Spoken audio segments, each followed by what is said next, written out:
for me. I will do it all. I will do it all for me. I will risk it all. I will risk it all for me. I will do it all. I will do it all for me.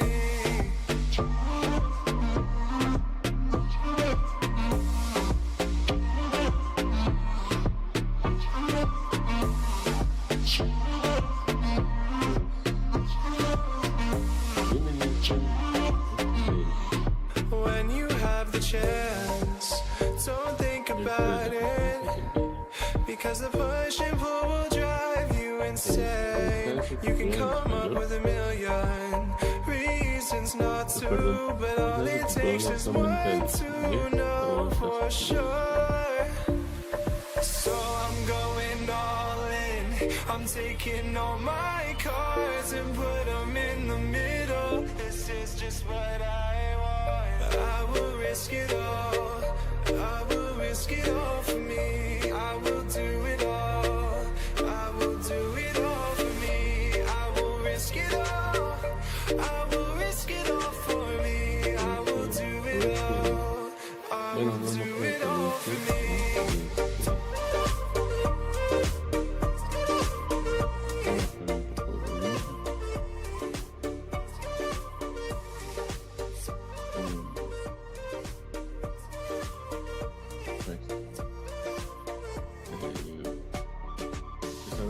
En las nuevas tarjetas gráficas, no creo que no va a ser el anuncio de la serie 50, pero pues vamos a ver qué tal, qué nos anuncian esta vez, ¿no?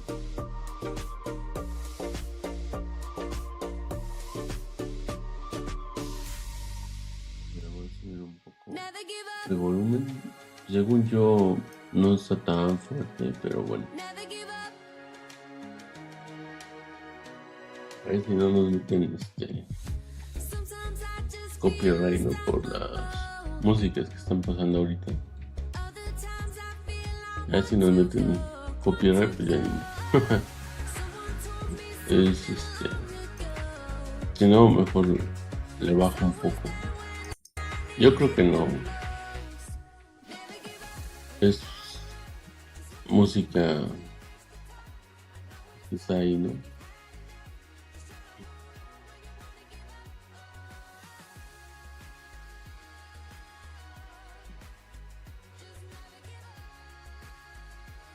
Está interesante su fondo de pantalla.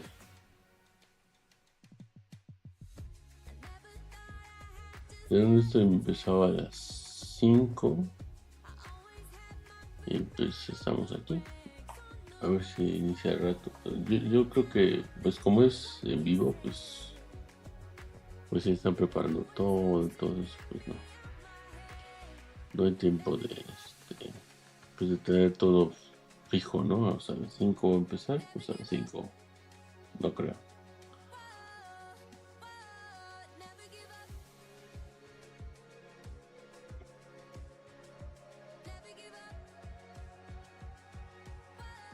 Ahorita ando un poco desvelado. Acá por donde vivo son las 5 de la mañana. A ver qué. Ya pasó la otra conferencia, la de ¿cómo se llaman ellos? La de ROG, ¿no? Con ROG Ally X, creo. Ese fue a las 3 y pues es así como que muy temprano, ¿no? Y pues no quise así como que levantarme a esas horas.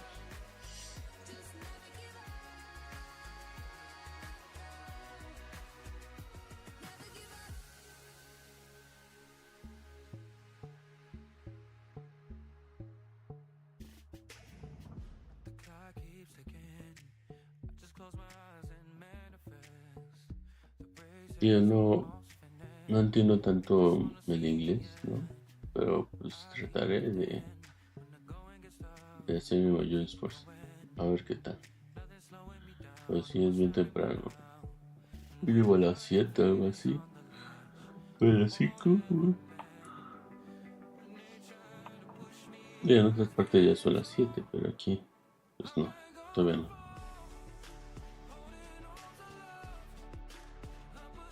Mínimo, ¿no? Las 7, las 9, pero a las 5, yo creo que me he levantado. Es la única vez que me he levantado tan temprano.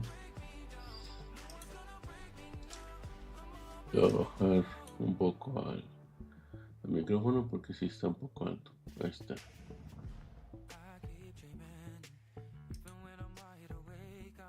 Yo creo que lo único bueno es que como nadie, bueno, no es que nadie me vea, pero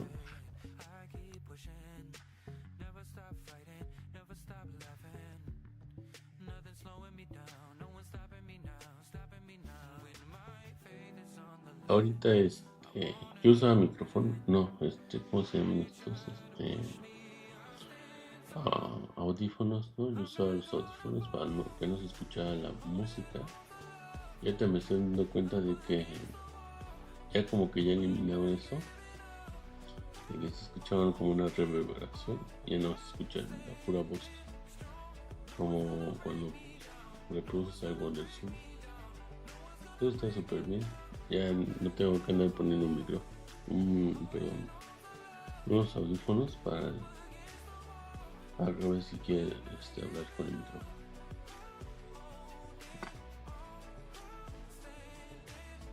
Y eso apenas me di cuenta.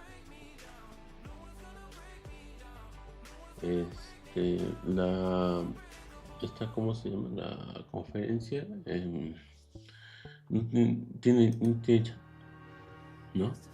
Si lo estaríamos viendo ahí, pues algo, ¿no? Te voy a dar reloj por cualquier cosa. Ya que estamos aquí. Nada más tiene inglés, no puedo cambiarlo. Como el de Sony, sí me dejaba cambiarlo. Está jarabe, ¿no? Porque habíamos visto.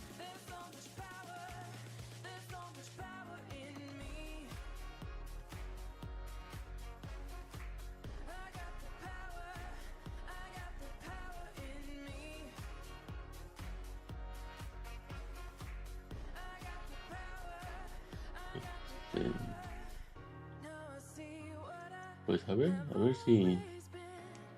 si nos dan eso de que pues tengamos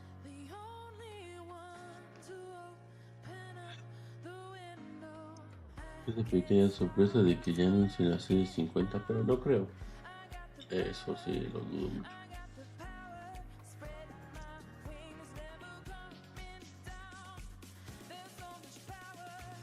Según esto se anuncian en septiembre, octubre. Yo estoy súper emocionado, pero si es más potente que mi 3060, una supuesta 5060, el doble, consume lo mismo o hasta menos, ¿no? Consume menos watts si lo compro. Y espero que los de ROG pues tengan mejor, ¿cómo decirlo? Mejor diseño, ¿no? Que el anterior, que pues la verdad no tenía así como que wow, el RGB, sino más bien un RGB muy chafa. Y pues mi 3060 sí está bonito el RGB. Hoy ya empezó. Te voy a subir.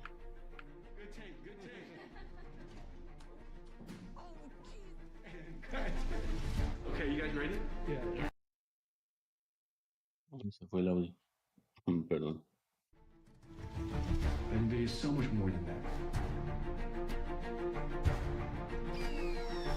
This whole keynote is going to be about that. Okay, so we'll start at the top. Examples of the use cases and then seeing it in action. That's kind of the flow. It's such a compelling story. I'm super nervous about this. Just gotta get in the rhythm. We're 2 weeks away from it. You guys can go really, really make it great.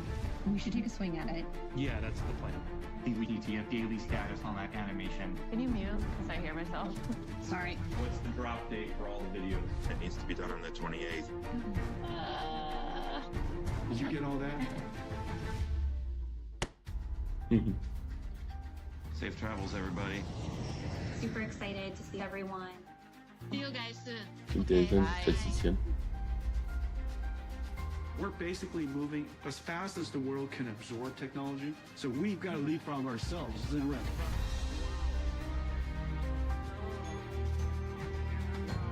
Now the spine, you just have to figure out a way to make it pop. You know what I'm saying? You know what I'm saying? You want to, yeah, that kind of thing.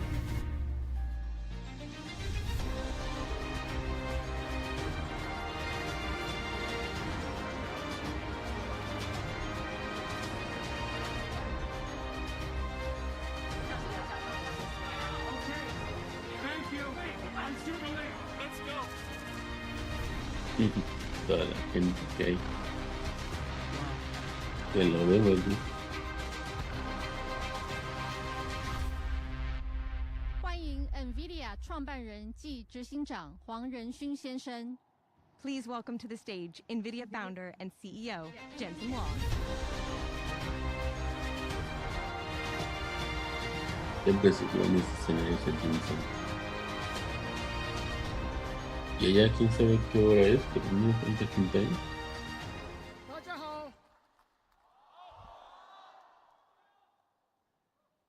I am very happy to be back. Thank you, NTU, for Señor letting us use Jensen, your se stadium. escucha muy bajito. The last time I was here, I received a degree from NTU.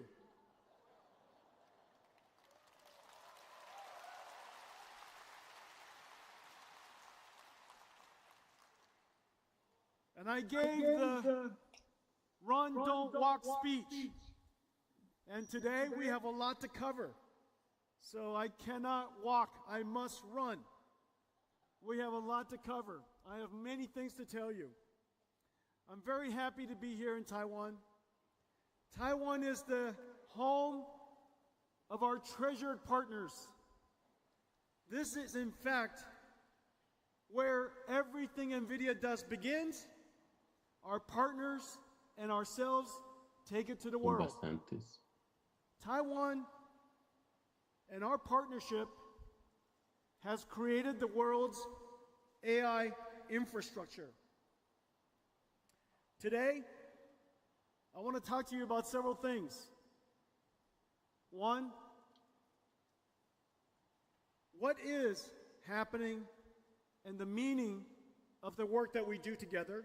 What is generative AI? What is its impact on our industry and on every industry? A blueprint for how we will go forward and engage this incredible opportunity. And what's coming next? Generative AI and its impact, our blueprint, and what comes next. These are really, really exciting times. A restart of our computer industry, an industry that you have forged, an industry that you have created, and now you're prepared Ahora sí for the cambió next major mucho journey. But before we start, la industria gracias a, pues, a todo esto de la NVIDIA inteligencia lives at the artificial. intersection Muchos of computer despidos. graphics, simulations, and artificial intelligence. This is our soul. Everything that I show you today is simulation. It's math, it's science, it's computer science, it's amazing computer architecture. None of it's animated, and it's all homemade. This is NVIDIA Soul, and we put it all into this virtual world we call Omniverse. Please enjoy. Le he querido dar al Omniverse, pero, hijo, es un programa de, es para aprender.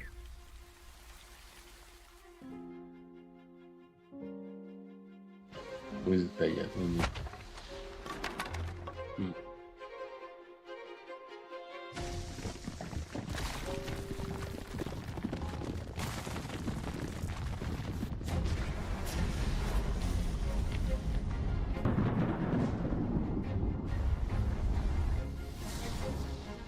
Eso es creado con inteligencia artificial, ya no entiendo. O son física,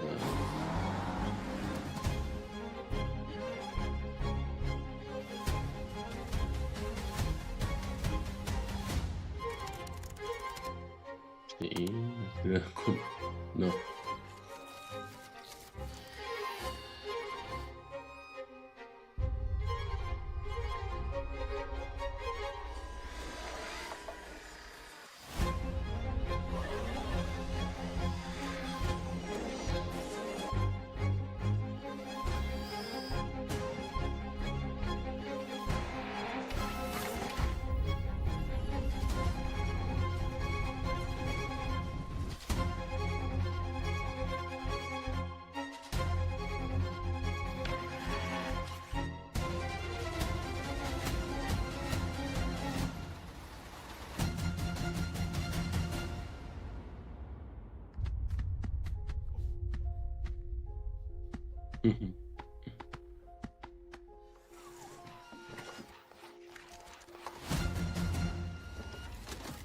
Mucha pausa, ¿no?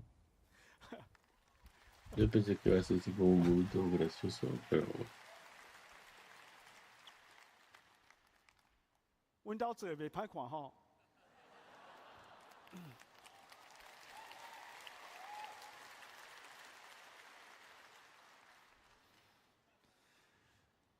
I want to speak to you in Chinese, but I have so much to tell you, I have to think too hard to speak Chinese.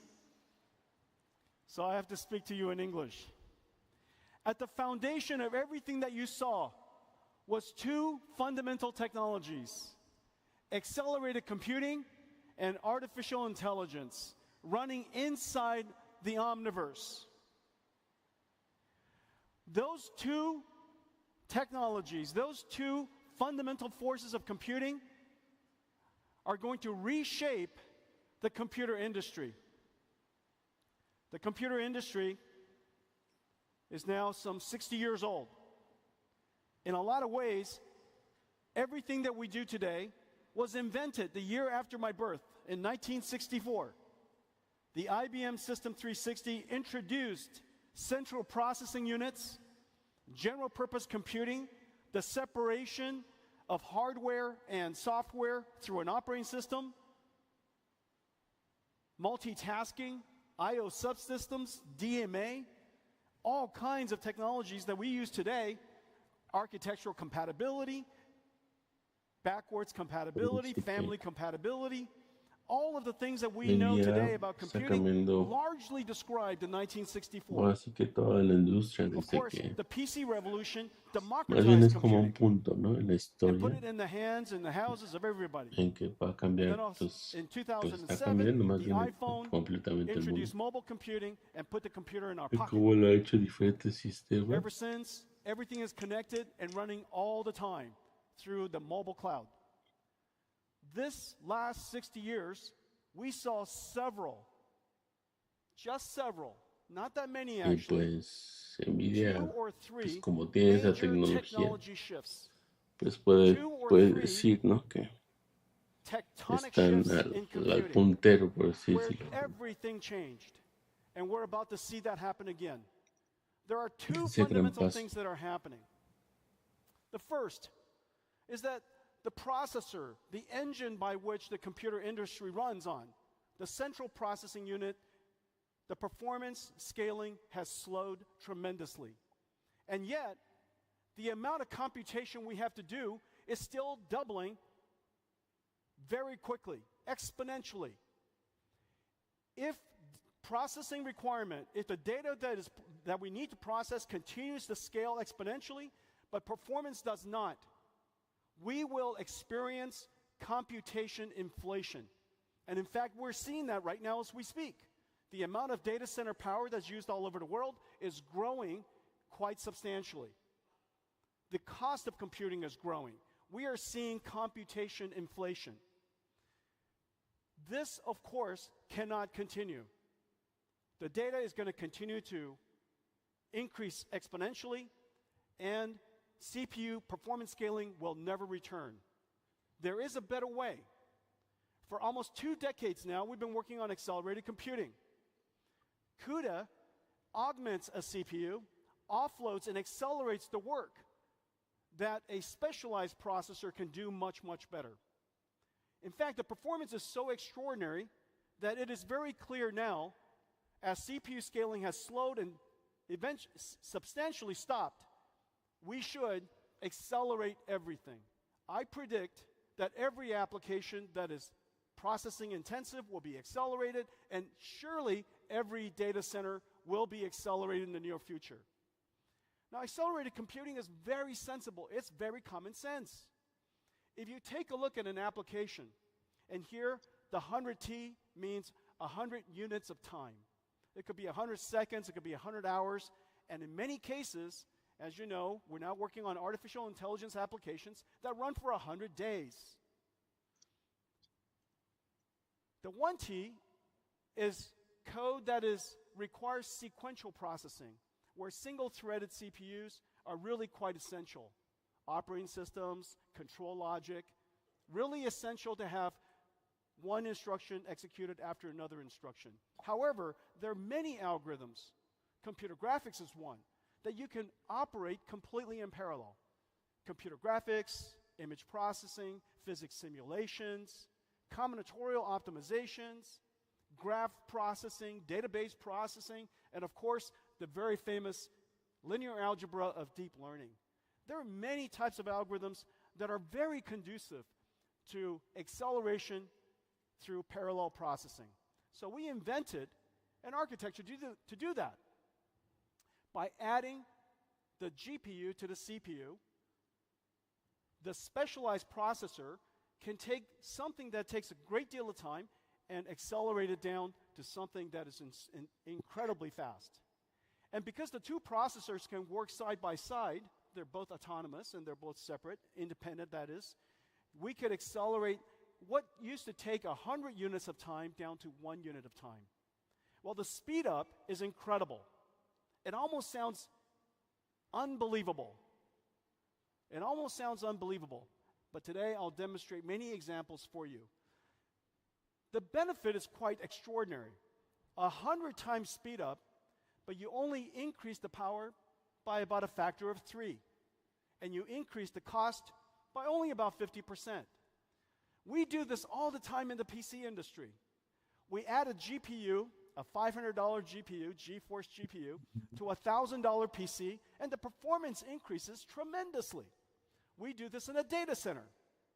$1 billion data center, we add $500 million worth of GPUs, and all of a sudden, it becomes an AI factory. This is happening all over the world today. Well, the savings are quite extraordinary. You're getting 60 times performance per dollar. 100 times speed up, you only increase your power by 3x. ¿Qué es eso? 100 times speed up, Si you only increase your los cost watts by que 1.5x. consuman esta nueva The gráfica, la savings are C50, incredible. The savings ¿qué es are eso? measured in Pues dollars. no It importa is que very esté clear cara, that many pero si companies consume spend menos, hundreds of mucho millions of mejor. dollars processing data in the cloud. If Y it was más para mí, accelerated, que es Full it is HD, not si consume unexpected ahorita that you could 170 save watts hundreds of mi millions of gráfica, dollars. creo, Now, why is y that? las nuevas Well, the consumen reason for 70, that is very clear. We've been pues aunque yo experiencing no quiera inflation cambiarlo, for so pero, long in general pues purpose 70 computing. watts. Now that we finally came to Pero si consumen lo we mismo y finally pues nada más determined to un accelerate, 20% there's o an enormous 70% amount of más captured loss potente, pues that no we can tiene now caso. regain. A great deal of captured, Es lo retained que waste that we bueno, a can mí now relieve me out of the gustaba system, and that will translate into savings. de la Savings in money, 3050, ¿no? savings in energy. Que consumía muy And that's the poquito, reason o la why you've heard 4060, me say, pero era muy, the more you buy, the more you save. no era tan impresionante. O sea, estaba muy limitada, casi parecía para puros emuladores. And now I've shown you the mathematics. It is Pues not no accurate, no but it viene is así como correct. que en todos los juegos. Okay, that's called CEO math. CEO math is not accurate, but it Sufras. is correct. The more you buy, the more you save. Well, accelerated computing Entre más does gastos, deliver más extraordinary ahorros. results, but it is not easy. Why is Es que it sí. that it saves so much money, but people haven't done it for so long? The reason for that is because it's incredibly hard. There is no such thing as a software that you can just run through a C compiler and all of a sudden that application runs 100 times faster. That is not even logical. If it was possible to do that, they would have just changed the CPU to do that. You, in fact, have to rewrite the software. That's the hard part. The software has to be completely rewritten so that you could refactor, re-express the algorithms that was written on a CPU so that it could be accelerated, offloaded, accelerated, and run in parallel. That computer science exercise is insanely hard. Well, we've made it easy for the world over the last 20 years. Of course, the very famous cuDNN, the deep learning library that processes neural networks. We have a library for AI physics that you could use for fluid dynamics and many other applications where the neural network has to obey the laws of physics.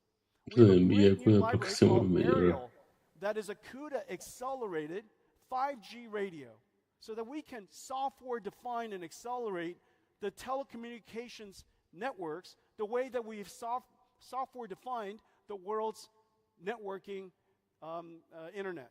And so the ability for us to accelerate that allows us to turn all of telecom into essentially the same type of platform, a computing platform, just like we have in the cloud. cuLitho is a computational lithography platform. Y eso que muchas compañías que están en contra de NVIDIA CUDA, que es, sí es bueno, pero que no, que lo quieren derrumbar, pero pues ven todo lo que ha creado. En base a eso, pues cómo no van a hacer potencia. Se han invertido.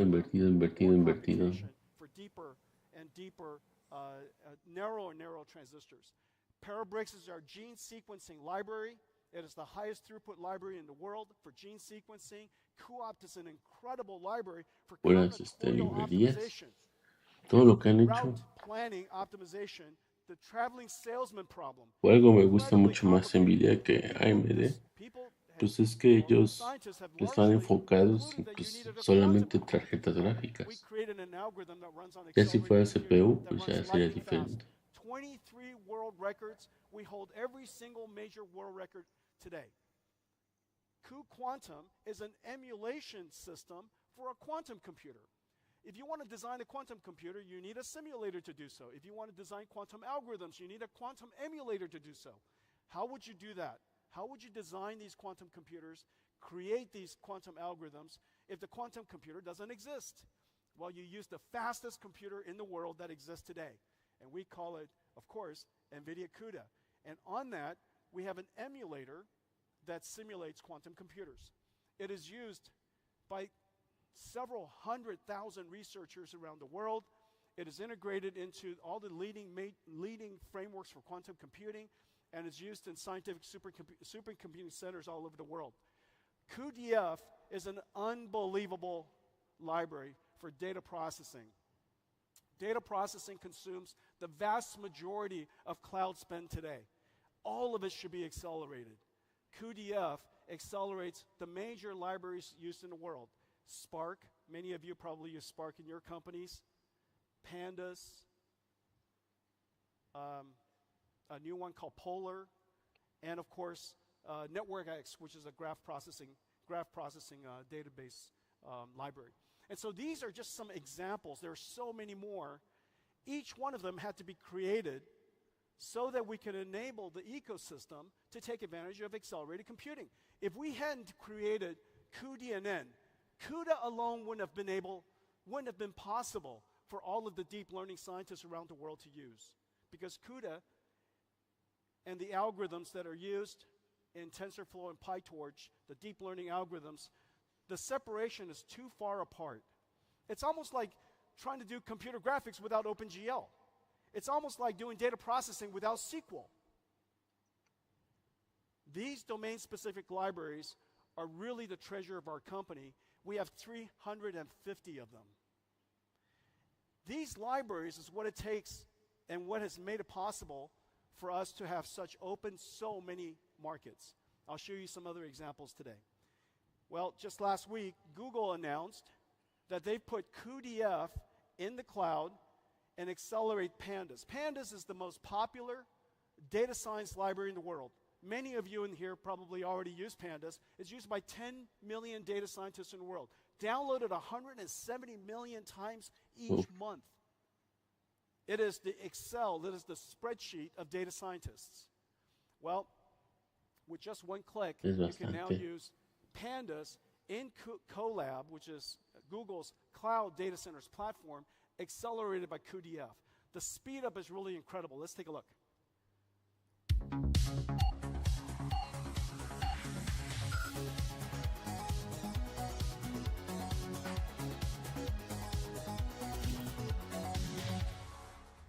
That was a great demo, right? Didn't take long.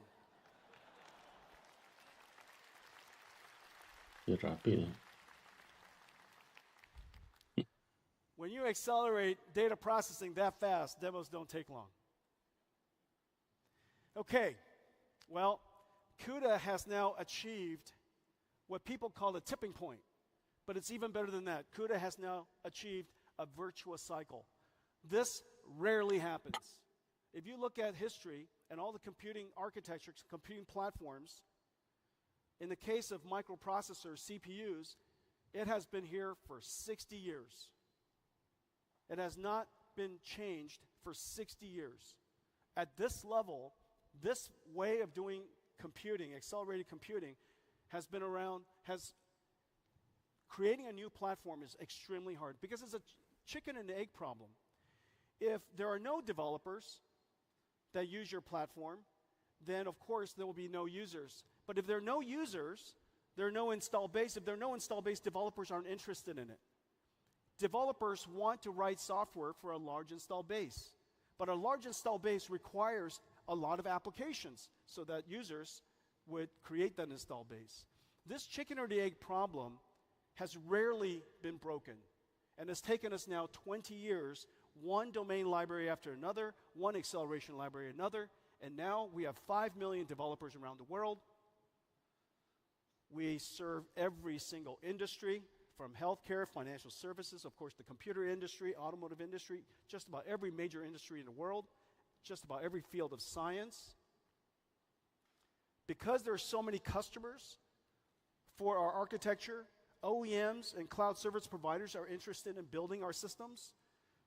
System makers, amazing system makers like the ones here in Taiwan are interested in building our systems, which then takes and offers more systems to the market, which of course creates greater opportunity for us, which allows us to increase our scale, R&D scale, which speeds up the application even more.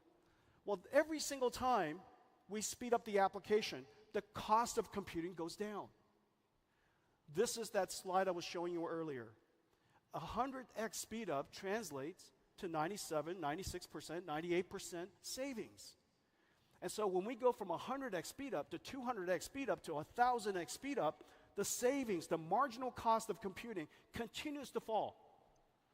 Well, of course, we believe that by reducing the cost of computing incredibly, the market, developers, scientists, inventors will continue to discover new algorithms that consume more and more and more computing. So that one day, something happens. That a phase shift happens. That the marginal cost of computing is so low that a new way of using computers emerge. In fact, that's what we're seeing now. Over the years, we have driven down the marginal cost of computing in the last 10 years in one particular algorithm by 1 million times.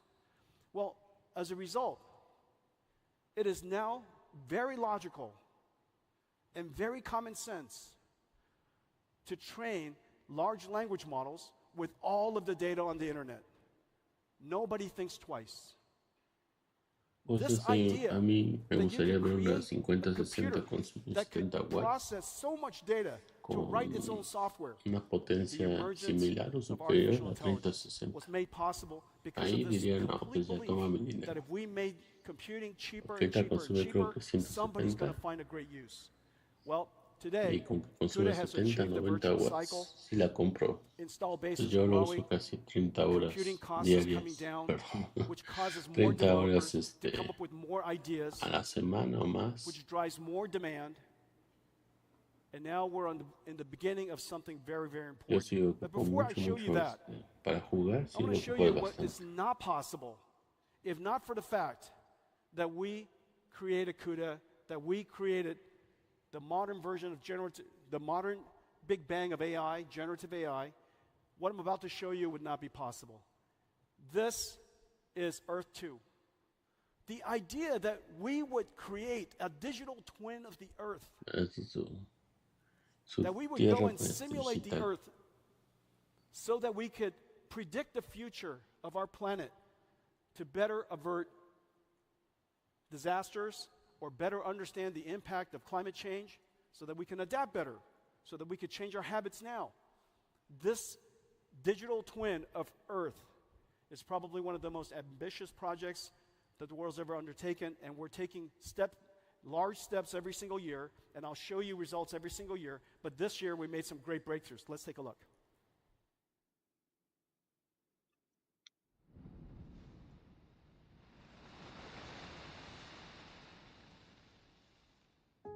On Monday, the storm will veer north again and approach Taiwan. There are big uncertainties regarding its path. Different paths will have different levels of impact on Taiwan. 想象一个我们能够预测未来的世界，数位孪生反映真实情况的虚拟世界，让我们看见未来。数位孪生是一种反映真实世界的虚拟模型，让我们能够从今天的行为来预测对未来世界的影响。介绍一下 NVIDIA Earth 2，一个利用 AI、物理模拟和电脑图形技术来预测全球气候的数位孪生。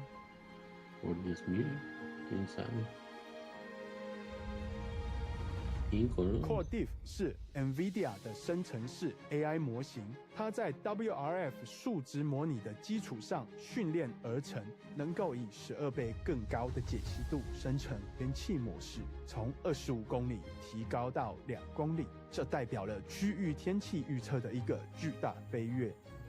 令人惊讶的是 ，CoreDiff AI 比传统的物理模拟方法快1000倍。且能源效率高3000倍。在台湾的中央气象局是用这些模型来更精确地预测台风登陆点。但我们并不止步于此，下一个前沿是超本地预测，能精确到数十米，并考虑到城市基础设施的影响。CoreDiff AI 还在使用像是 POM 生成的高解析度数据进行训练。一个极高解析度的物理模型，用于模拟大气和海洋边界层。当与天气模拟风场结合一起时，它可以模拟建筑物周围的气流。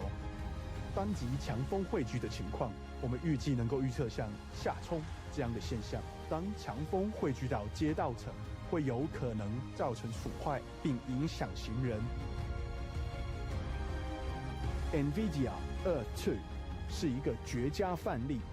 它融合了人工智慧、物理模拟和观测数据，可以帮助国家和公司预见未来，并应对极端天气的影响。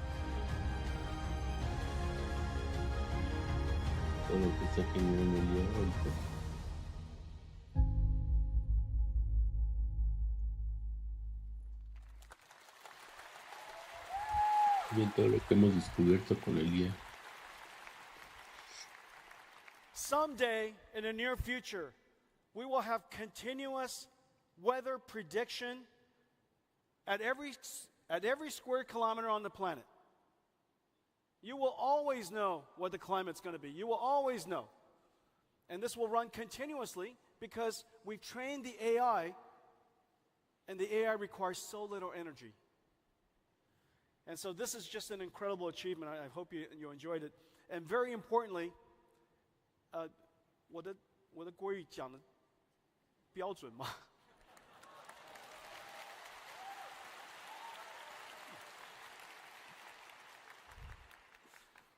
The truth is, that was a Jensen AI. That was not me. I wrote it, but an AI, Jensen AI, had to say it. 我的国语不够好。 Because of our dedication to continuously improve the performance and drive the cost down, AI researchers discovered CUDA in 2012. That was NVIDIA's first contact with AI. 10 minutos, quién sabe. This was a very important day. We had the good wisdom to work with the scientists to make it possible for deep learning to happen. And AlexNet achieved, of course, a tremendous computer vision breakthrough. But the great wisdom was to take a step back and understanding what was the background, what is the foundation of deep learning? What is its long-term impact? What is its potential? And we realized that this technology has great potential to scale. An algorithm that was invented and discovered decades ago, all of a sudden, because of more data, larger networks, and very importantly, a lot more compute, all of a sudden, deep learning was able to achieve what no human algorithm was able to. Sí, ha hecho muchas cosas NVIDIA con eso de inteligencia artificial. Digo, no salió así boom, sino más bien tiene años, ¿no? Un proceso muy largo. Pero sí estuvo como que justo, en el momento justo estuvo NVIDIA, ¿no? Para poder hacer frente a esto de la época de inteligencia artificial. Claro que sí está muy feo eso de que pues, pierdas el trabajo por una inteligencia artificial. Y pues así es, ¿no? Así como en Amazon. Antes había mucho mano obrera y pues los robots o los autos, ¿no? También pues con ayuda de los robots pues mucha gente perdió sus empleos. Tanto fue así como en el Electronic Arts, ¿no?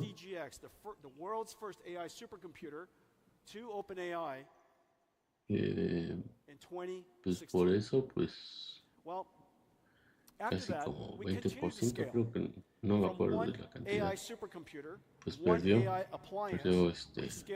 más bien no perdió, despidió pues a su plantel, a sus trabajadores, gracias a la inteligencia artificial. And recognize and learn patterns that are sequential over large spans of time. It is now possible for us to train these large language models to understand and achieve a breakthrough in natural language understanding. And we kept going after that. We built even larger ones.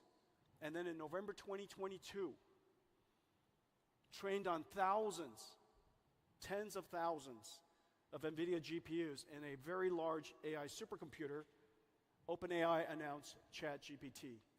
1 million users after 5 days. 1 million after 5 days, 100 million after 2 months. The fastest growing application in history. And the reason for that is very simple. It is just so easy to use, and it was so magical to use. To be able to interact with a computer like it's human.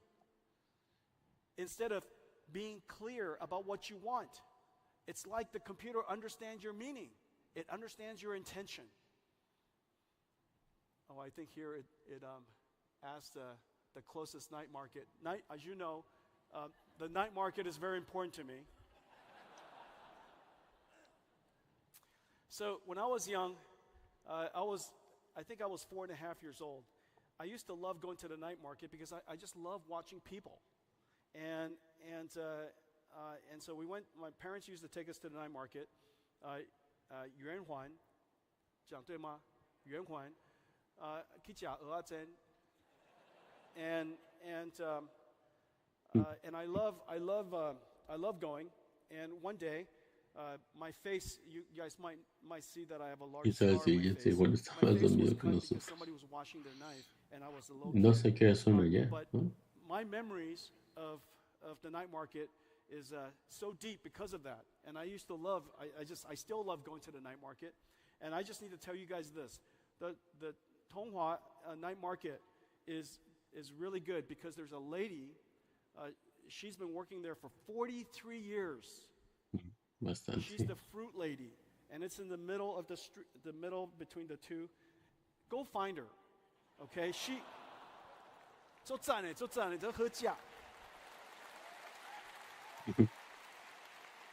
pequeño relato. She's really terrific. I think it would be funny after this, all of you go to see her. Every year she's doing better and better. Her car test has improved, and I just love watching her succeed. Anyways, ChatGPT came along, and something is very important in this slide. Here, let me show you something. This slide, okay, and this slide. The fundamental difference is this. Until ChatGPT revealed it to the world, AI was all about perception, natural language understanding, Ahí sí creo que sí fue el verdadero boom, ¿no? El gran potencial que tenía la inteligencia artificial. Les digo, o sea, no fue creada así como de la nada, no, más bien pasó como una década, algo así, dos. Y pues mire, ahorita ya se puede decir que están bastante evolucionados estos 2-3 años a comparación de hace una década. Those tokens could be anything. Anything that you can learn the meaning of. It could be tokens of chemicals, tokens of proteins, genes. You saw earlier in Earth 2, we were generating tokens of the weather. We can learn physics. If you can learn physics, you could teach an AI model physics. The AI model could learn the meaning of physics, and it can generate physics. We were scaling down to 1 kilometer, not by using filtering, it was generating. And so we can use this method to generate tokens for almost anything of value. We can generate steering wheel control for a car. We can generate articulation for a robotic arm. Everything that we can learn, we can now generate. We have now arrived not at the AI era, but a generative AI era. But what's really important is this. This computer that started out as a supercomputer has now evolved into a data center, and it produces one thing. It produces tokens. It's an AI factory. This AI factory is generating, creating, producing something of great value, a new commodity. In the late 1890s, Nikola Tesla invented an AC generator. We invented an AI generator. The AC generator generated electrons. NVIDIA's AI generator generates una era, ¿no? Sería como que una nueva era industrial. Have large market opportunities. It's completely fungible in almost every industry. And that's why it's a new industrial revolution. We have now a new factory producing a new commodity for every industry that is of extraordinary value. And the methodology for doing this is quite scalable. And the methodology of doing this is quite repeatable. Notice how quickly so many different AI models, generative AI models, are being invented. Literally daily.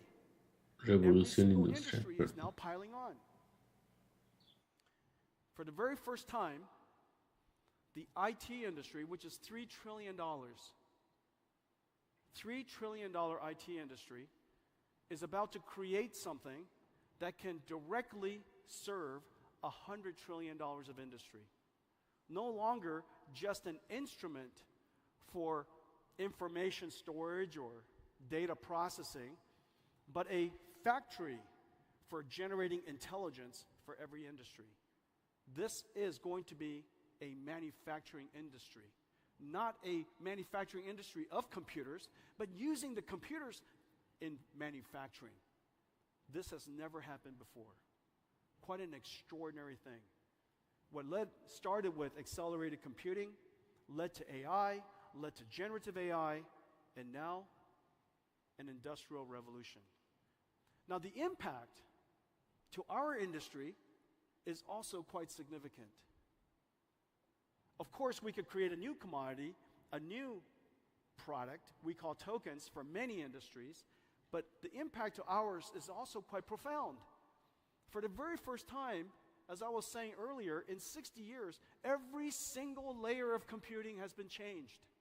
From CPUs, general purpose computing, to accelerated GPU computing, where the computer needs instructions, now computers process LLMs, large language models, AI models. And whereas the computing model of the past is retrieval-based, almost every time you touch your phone, some pre-recorded text or pre-recorded image or pre-recorded video is retrieved for you and recomposed based on a recommender system to present it to you based on your habits. But in the future, your computer will generate as much as possible, retrieve only what's necessary. And the reason for that is because generated data requires less energy to go fetch information. Generated data also is more contextually relevant. It will encode knowledge, it will encode your understanding of you, and instead of get that information for me or get that file for me, you just say, ask me for an answer. And instead of a tool, instead of your computer being a tool that we use, the computer will now generate skills. It performs tasks. And instead of an industry that is producing software, which was a revolutionary idea in the early 90s. Remember, Y yo, quién sabe cómo esté las nuevas tarjetas gráficas de NVIDIA, con todo esto de inteligencia artificial, yo creo que sí lo van a incluir, ¿no? De hecho, no creo que se van a llamar RTX, sino más bien IAX, ¿no? O sea, Ray Tracing sí revolucionó, pero yo creo que va a venir una gran era del IA, pero no sé si a gran escala para cambiarle el nombre, ¿no? Now, what happens is the NIM runs inside this factory. And this NIM is a pre-trained model. It's an AI. Well, this AI is, of course, quite complex in itself. But the computing stack that runs AIs are insanely complex. When you go and use ChatGPT, underneath their stack is a whole bunch of software. Underneath that prompt is a ton of software. And it's incredibly complex because the models are large, billions to trillions of parameters. It doesn't run on just one computer, it runs on multiple computers. It has to distribute the workload across multiple GPUs, tensor parallelism, pipeline parallelism, data parallelism, all kinds of parallelism, expert parallelism, all kinds of parallelism, distributing the workload across multiple GPUs, processing it as fast as possible, because if you are in a factory, if you run a factory, your throughput directly correlates to your revenues. Your throughput directly correlates to quality of service. And your throughput directly correlates to the number of people who can use your service. We are now in a world where data center throughput, utilization is vitally important. It was important in the past, but not vitally important. It was important in the past, but people don't measure it. Today, every parameter is measured. Start time, uptime, utilization, throughput, idle time, you name it. Because it's a factory. When something is a factory, its operations directly correlate to the financial performance of the company. And so we realized that this is incredibly complex for most companies to do. So what we did was we created this AI in a box, and it contains an incredible amount of software. Inside this container is CUDA, cuDNN, TensorRT, Triton for inference services. It is cloud native so that you could auto scale in a Kubernetes environment. It has management services and hooks so that you can monitor your AIs. It has common APIs, standard APIs, so that you could literally chat with this box. You download this NIM and you can talk to it. So long as you have CUDA on your computer, which is now, of course, everywhere. It's in every cloud, available from every computer maker. It is available in hundreds of millions of PCs. When you download this, you have an AI, and you can chat with it like ChatGPT. All of the software is now integrated. 400 dependencies, all integrated into one. We tested this NIM, each one of these pre-trained models, against our entire install base that's in the cloud, all the different versions of Pascal and Amperes and Hoppers and all kinds of different versions. I even forget some. NIMS, incredible invention. This is one of my favorites. And of course, as you know, we now have the ability to create large language models and pre-trained models of all kinds. And we have all of these various versions, whether it's language-based or vision-based or imaging-based, or we have versions that are available for healthcare, digital biology. We have versions that are digital humans that I'll talk to you about. And the way you use this, just come to ai.nvidia.com. And today we just posted up in Hugging Face the Llama 3 NIM, fully optimized. It's available there for you to try. And you can even take it with you. It's available to you for free. And so you could run it in the cloud, run it in any cloud. You could download this container, put it into your own data center, and you could host it, make it available for your customers. We have, as I mentioned, all kinds of different domains. Physics, some of it is for semantic retrieval called RAGs, vision languages, all kinds of different languages. And the way that you use it is connecting these microservices into large applications. One of the most important applications in the coming future, of course, is customer service agents. Customer service agents are necessary in just about every single industry. It represents trillions of dollars of customer service around the world. Nurses are customer service agents in some ways. Some of them are non-prescription or non-diagnostics based nurses are essentially customer service. Customer service for retail, for quick service foods, financial services, insurance, just tens and tens of millions of customer service can now be augmented by language models and augmented by AI. And so these boxes that you see are basically NIMs. Some of the NIMs are reasoning agents. Given a task, figure out what the mission is, break it down into a plan. Some of the NIMs retrieve information. Some of the NIMs might go and do search. Some of the NIMs might use a tool like cuOpt that I was talking about earlier. It could use a tool that could be running on SAP.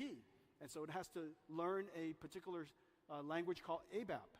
Maybe some NIMs have to do SQL queries. And so all of these NIMs are experts that are now assembled as a team. So what's happening? The application layer has been changed. What used to be applications written with instructions are now applications that are assembling teams of AIs. Very few people know how to write programs. Almost everybody knows how to break down a problem and assemble teams. Every company, I believe, in the future will have a large collection of NIMs, and you would bring down the experts that you want. You connect them into a team, and you you don't even have to figure out exactly how to connect them. You just give the mission to an agent, to a NIM, to figure out who to break the tasks down and who to give it to. And that central, the leader of the application, if you will, the leader of the team, would break down the task and give it to the various team members. The team members would perform their task, bring it back to the team leader. The team leader would reason about that and present an information back to you. Just like humans. This is in our near future. This is the way applications are going to look. Now, of course, we could interact with these AI services with text prompts and speech prompts. However, there are many applications where we would like to interact with what is otherwise a human-like form. We call them digital humans. NVIDIA has been working on digital human technology for some time. Let me show it to you. And before I do that, hang on a second. Before I do that, okay, digital humans has the potential of being a great interactive agent with you. They make much more engaging. They could be much more empathetic. And of course, we have to cross this incredible chasm, this uncanny chasm of realism, so that the digital humans would appear much more natural. This is, of course, our vision. This is a vision of where we love to go. But let me show you where we are. Great to be in Taiwan. Before I head out to the night market, let's dive into some exciting frontiers of digital humans. Imagine a future where computers interact with us just like humans can. Hi, my name is Sophie, and I am a digital human brand ambassador for Unique. This is the incredible reality of digital humans. Digital humans will revolutionize industries, from customer service to advertising and gaming. The possibilities for digital humans are endless. Using the scans you took of your current kitchen with your phone, they will be AI interior designers, helping generate beautiful, photorealistic suggestions and sourcing the materials and furniture. We have generated several design options for you to choose from. They'll also be AI customer service agents, making the interaction more engaging and personalized. Or digital healthcare workers who will check on patients, providing timely, personalized care. I did forget to mention to the doctor that I am allergic to penicillin. Is it still okay to take the medications? The antibiotics you've been prescribed, ciprofloxacin and metronidazole, don't contain penicillin, so it's perfectly safe for you to take them. And they'll even be AI brand ambassadors, setting the next marketing and advertising trends. Hi, I'm Ima, Japan's first virtual model. New breakthroughs in generative AI and computer graphics let digital humans see, understand, and interact with us in human-like ways. Ve que llegamos a esas dimensiones, ¿no? It looks like you're in some kind of recording Y eso, The foundation of digital humans are AI models built on multilingual speech recognition and synthesis, and LLMs that understand and generate conversation. 你们部落有什么特别的习俗吗？我们有丰富的祭祀仪式和传统舞蹈，还有对大自然的崇拜。The AIs connect to another generative AI to dynamically animate a lifelike 3D mesh of a face. And finally, AI models that reproduce lifelike appearances, enabling real-time path-traced subsurface scattering to simulate the way light penetrates the skin, scatters, and exits at various points, giving skin its soft and translucent appearance. NVIDIA is a suite of digital human technologies, packaged as easy-to-deploy, fully optimized microservices, or NIMs. Developers can integrate ACE NIMs into their existing frameworks, engines, and digital human experiences. Nemotron SLM and LLM NIMs to understand our intent and orchestrate other models. Riva Speech NIMs for interactive speech and translation. Audio to face and gesture NIMs for facial and body animation. And Omniverse RTX with DLSS for neural rendering of skin and hair. ACE NIMs run on NVIDIA GDN, a global network of NVIDIA accelerated infrastructure that delivers low-latency digital human processing to over 100 regions. Uf. Bastante. 好吗？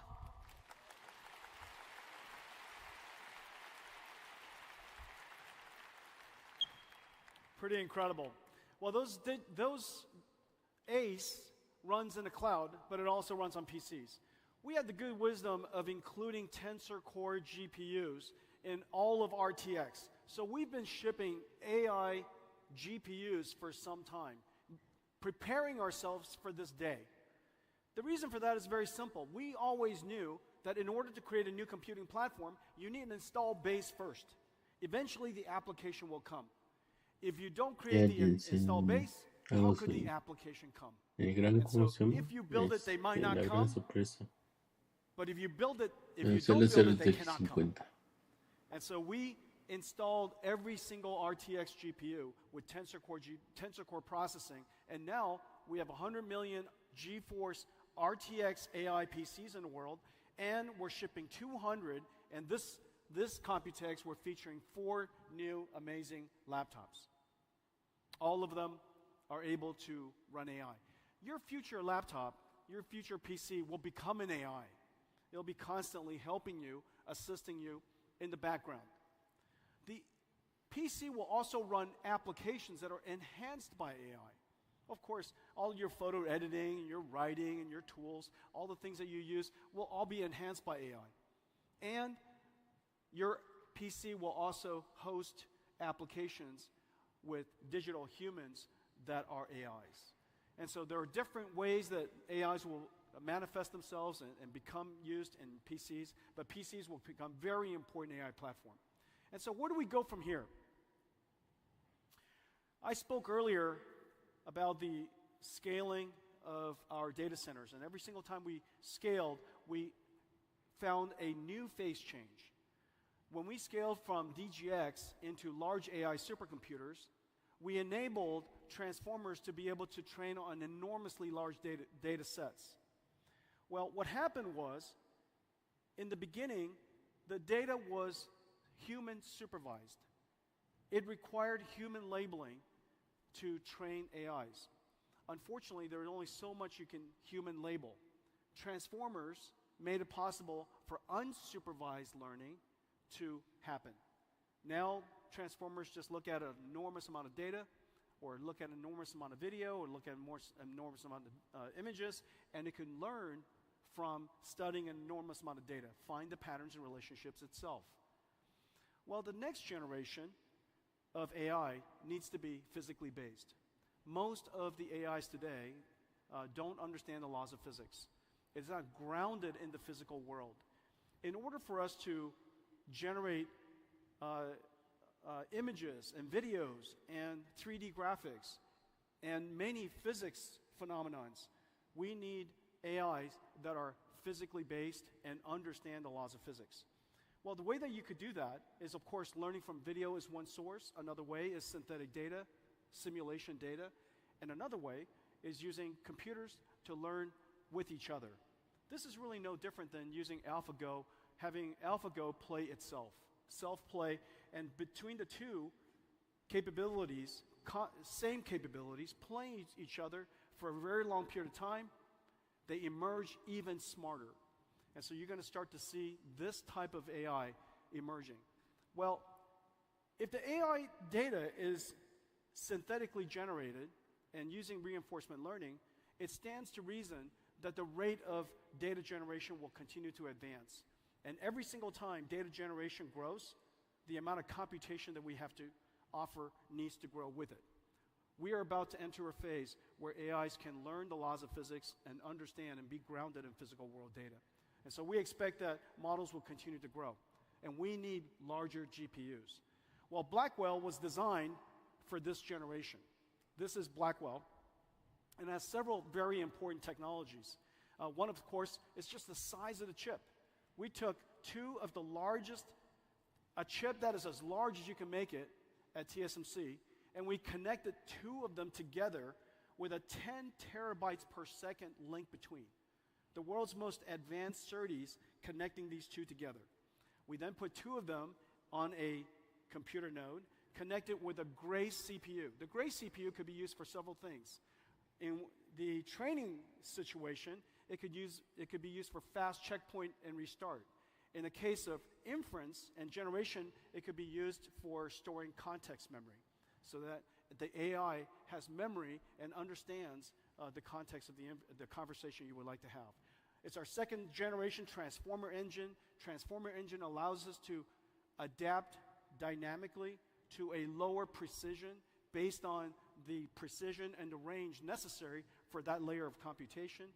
This is our second generation GPU that has secure AI, so that you could ask your service Que no es providers fácil, o sea, to protect your AI from being son años de stolen, investigación. from theft or tampering. No por This is eso, our fifth generation NVLink. pues NVIDIA, allows us pues to ahorita connect es el multiple líder GPUs de together. todo I'll ese show you more of sector. that in a second. And this is also our first generation with a reliability and availability engine. Y pues ahorita pues This están system, súper this RAS system, contentos, pues cómo no, allows us to test every ganar single tanto transistor, dinero en tan poco flip-flop, tiempo. memory on chip, memory off chip, so that we can, in the field, determine whether a particular chip Lo bueno es que is estamos viendo que failing. pues ese dinero, quieran que no, pues se está invirtiendo en nuevas Of a tecnologías supercomputer with que 10,000 pues GPUs van a ayudar a is futuro measured in hours. a la humanidad, ¿no? The mean time between Y failure of a supercomputer pues with ahorita pues 100,000 tenemos GPUs Omniverse, ¿no? is measured in Gratis, minutes. porque al And so descargarlo. the ability for a supercomputer NVIDIA to Broadcast, run ¿no? for a Que estoy long period of utilizando time ahorita. and train a model that El can NVIDIA, last for several months is creo que se practically llama impossible if we don't invent technologies NVS, to ¿no? enhance its reliability. El Reliability, decodificador what of para course los enhances uptime, streamings. which directly affects the cost. And then lastly, decompression engine. Data processing is one of the Si most utiliza important things we have to RTX, do. pues el We added a RTX. data decompression engine, so that we can pull data Pero out ven, o of storage sea, 20 times faster than what's possible today. todo ese dinero está So this represents Blackwell. pues bien I think we have invertido, por one así here that's in decirlo. production. During GTC, I showed you Blackwell in the prototype state. The other side? ¿Dónde está? This is why we practice. ¿Está del otro lado? Ah, sí, lo cambiaron.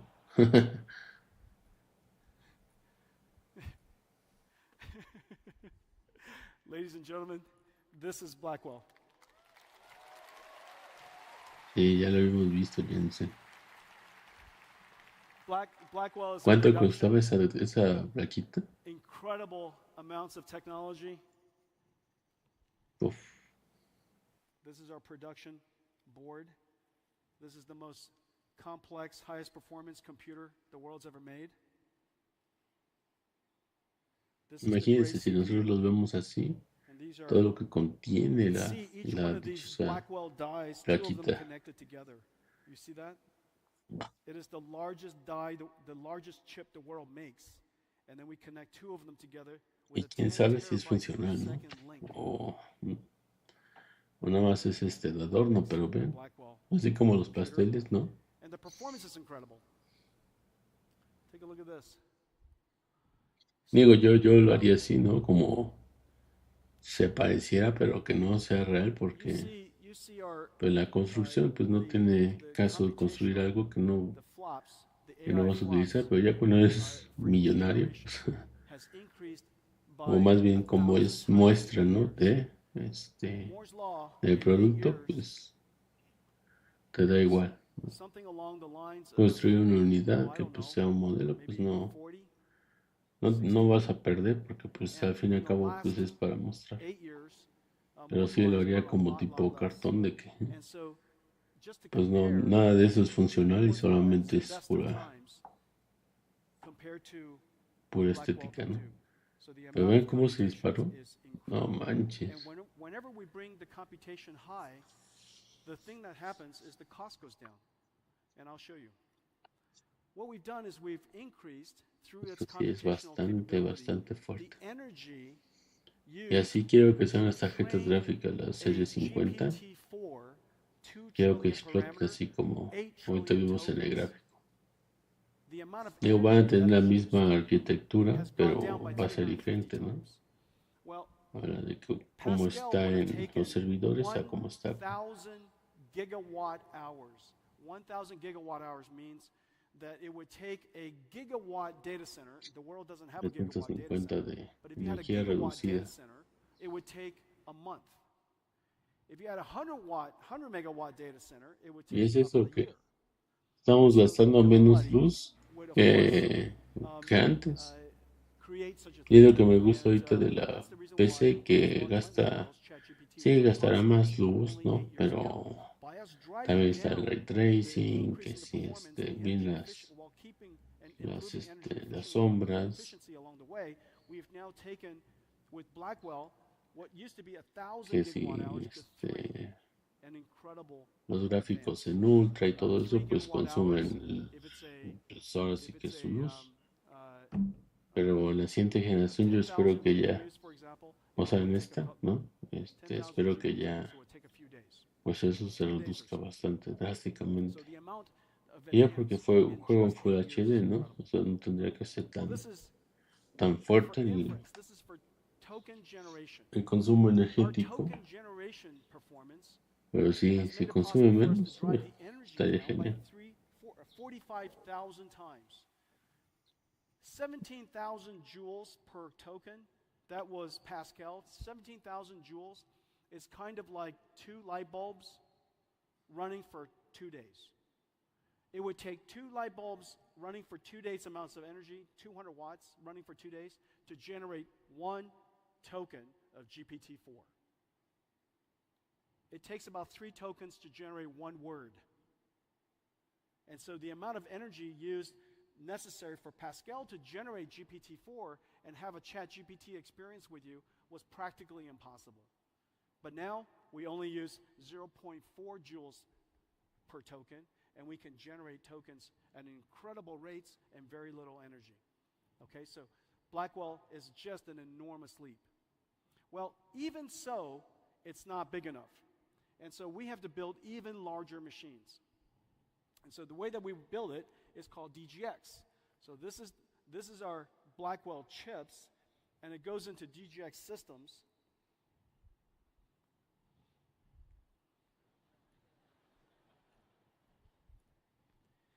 That's why we can practice. Ya no sabe dónde están las cosas. So this is a DGX Blackwell. This is air-cooled, has 8 of these GPUs inside. Se la cambiaron, ¿no? Look at the size. Creo que todo eso iba a la izquierda y luego la derecha. Bueno, a la izquierda mía, no la de Jensen. La de Jensen es la derecha. And completely air-cooled. This version supports x86, and it goes into the infrastructure that we've been shipping hoppers into. However, if you would like to have liquid cooling, we have a new system. And this new system Está bien lejos, Jensen. is based on this board, and we call it MGX for modular. And this modular system, you won't be able to see this. Can they see this? Can you see this? You can? Are you?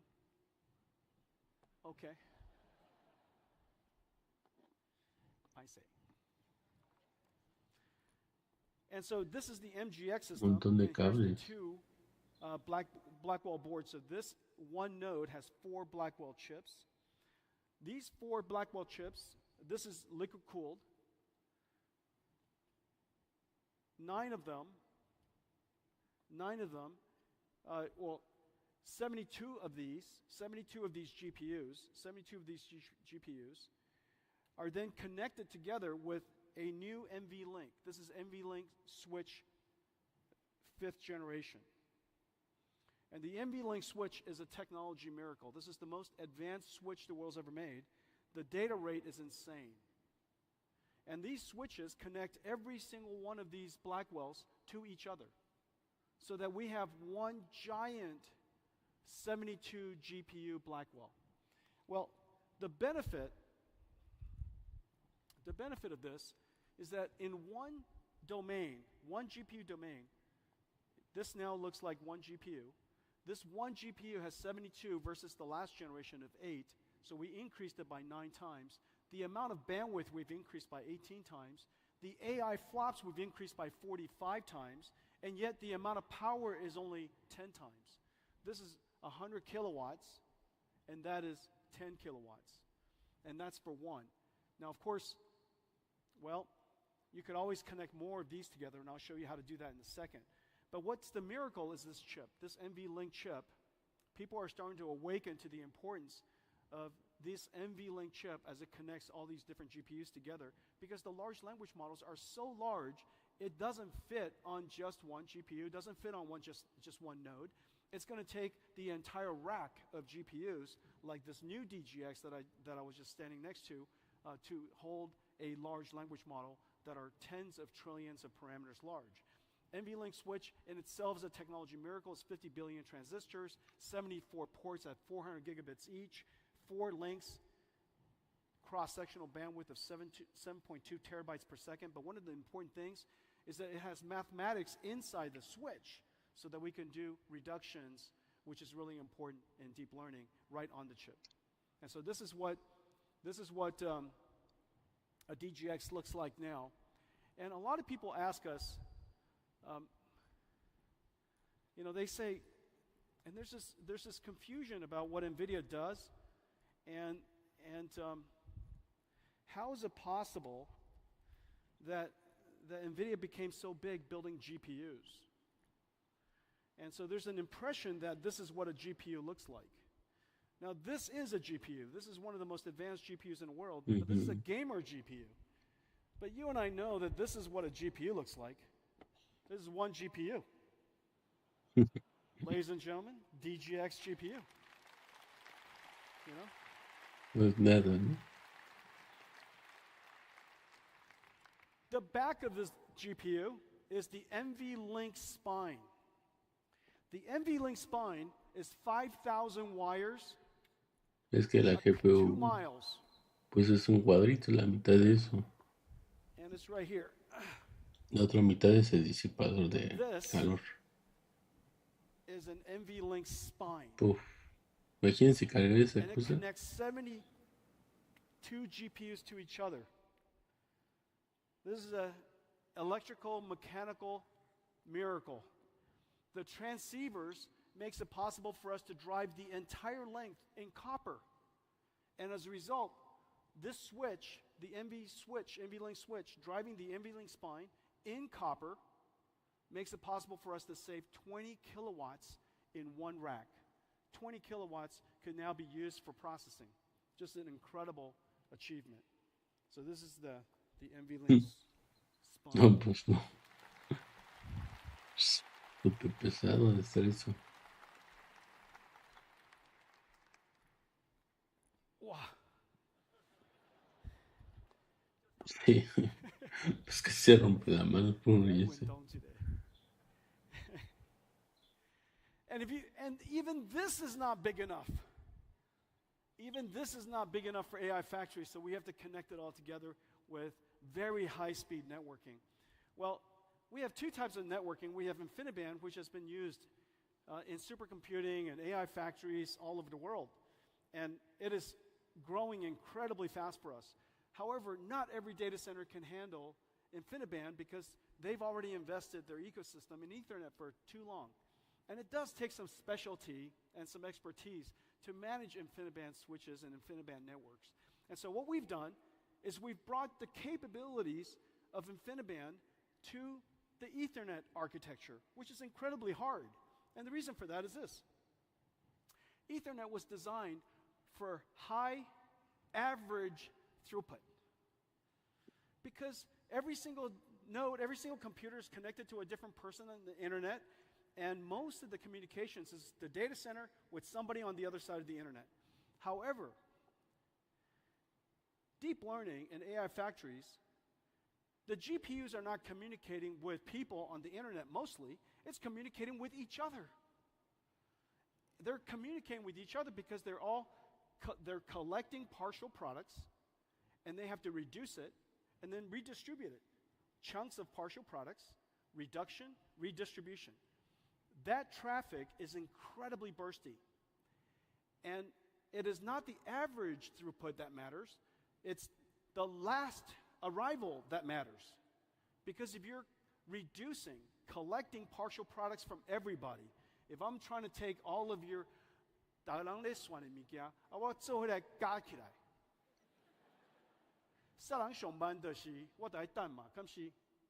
so it's not the average throughput, it's whoever gives me the answer last.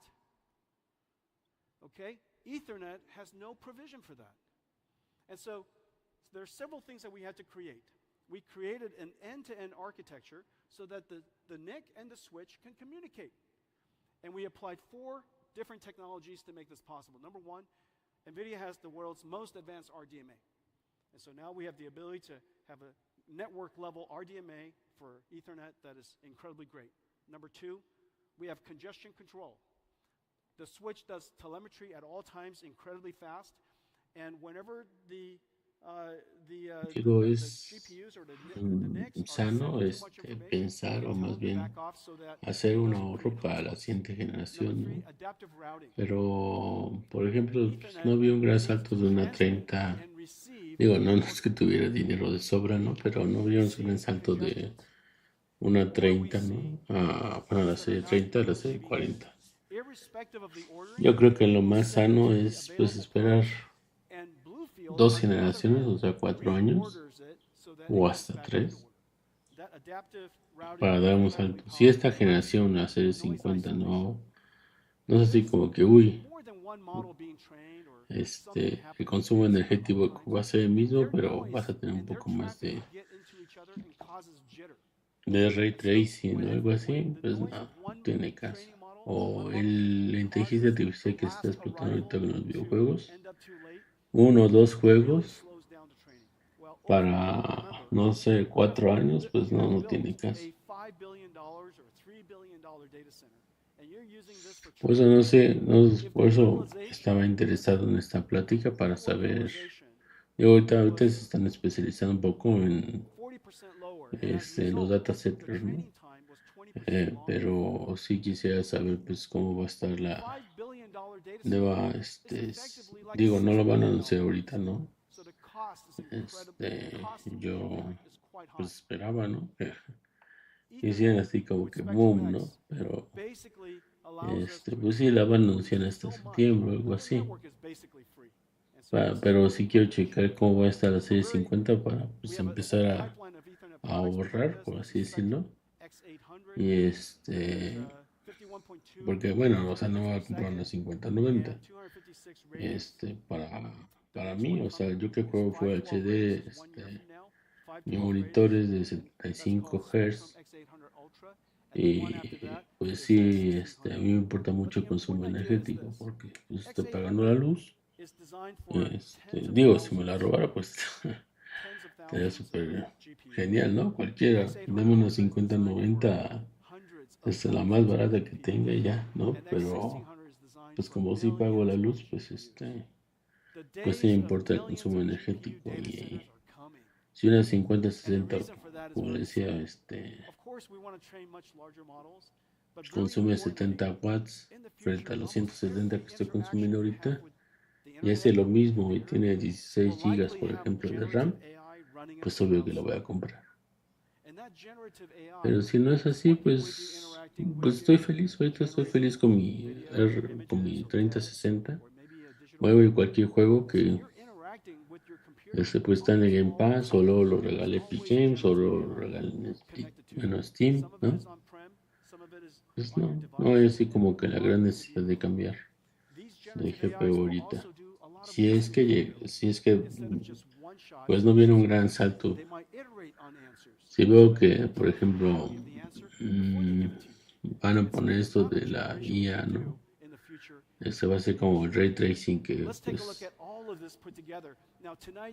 estaba más estable en la serie 30 que en la serie 20, pues va a estar más estable en la serie 60 que en la serie 50. Y es eso, pues mejor esperarme. Si es que fuera pues X la potencia, ¿no? O más bien El consumo energético es el mismo. Pero sí, si consume 70 watts y es igual que una 3060, pues sí. Porque, perdón, sí, como una 3060, porque una 3050 sí estaba bien feo. Nada, sea para emuladores eso. Let's go. Go, go, go, go. Y es eso, Blackwell va, pues ahorita estamos viendo que va a ser una revolución ahorita en data centers, ¿no?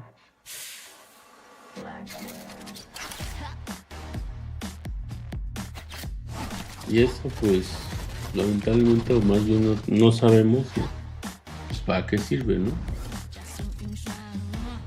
Yo no sé para qué sirve un data center.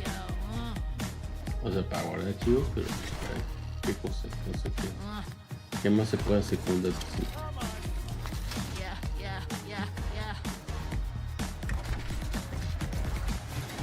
Imagínense cuánto cuesta una cosita así. O sea, un edificio de esos y todavía más y más.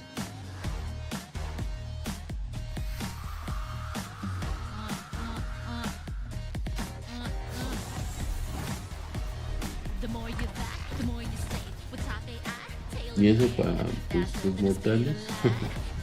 El usuario común, pues sí. No manches, imagínense una de esas.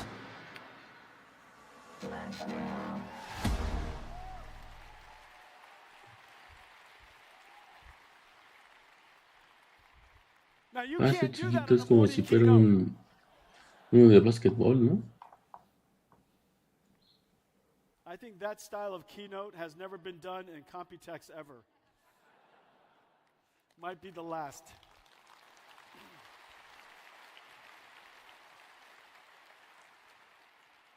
Only NVIDIA can pull off that. Only I can do that.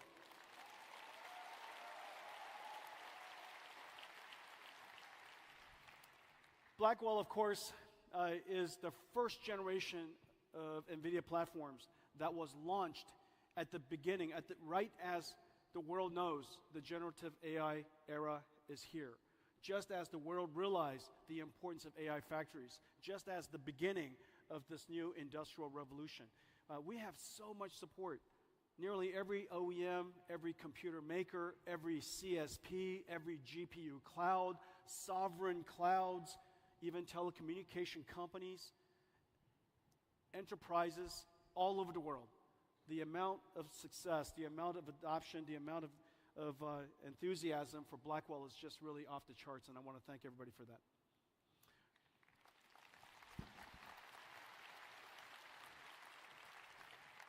We're not stopping there. During the time of this incredible growth, we want to make sure that we continue to enhance performance, continue to drive down cost of training, cost of inference, and continue to scale out AI capabilities for every company to embrace. The further performance we drive up, the greater the cost decline.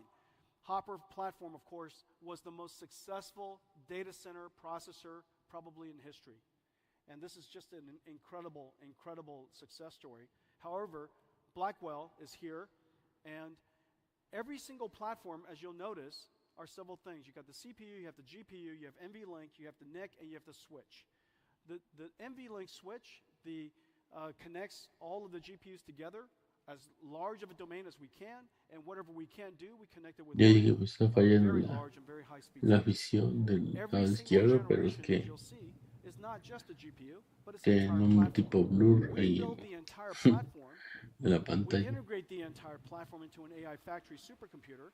However, then we disaggregate it and offer it to the world. And the reason for that is because all of you could create interesting and innovative configurations and all kinds of different styles and fit different data centers and different customers and different places, some of it for edge, some of it for telco. All of the different innovation are possible if we made the systems open and make it possible for you to innovate. And so we design it integrated but we offer it to you disintegrated so that you could create modular systems. The Blackwell platform is here. Our company is on a 1-year rhythm. Our basic philosophy is very simple.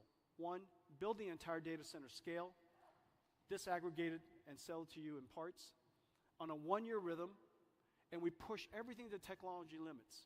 Whatever TSMC process technology, will push it to the absolute limits. Whatever packaging technology, push it to the absolute limits. Whatever memory technology, push it to absolute limits. SerDes technology, optics technology, everything is pushed to the limit. Well, and then after that, do everything in such a way so that all of our software runs on this entire install base. Software inertia is the single most important thing in computers. When a computer is backwards compatible and it's architecturally compatible with all the software that has already been created, your ability to go to market is so much faster. And so the velocity is incredible when we can take advantage of the entire install base of software that's already been created. Well, Blackwell is here. Next year is Blackwell Ultra. Just as we had H100 and H200, you'll probably see some pretty exciting new generation from us for Blackwell Ultra.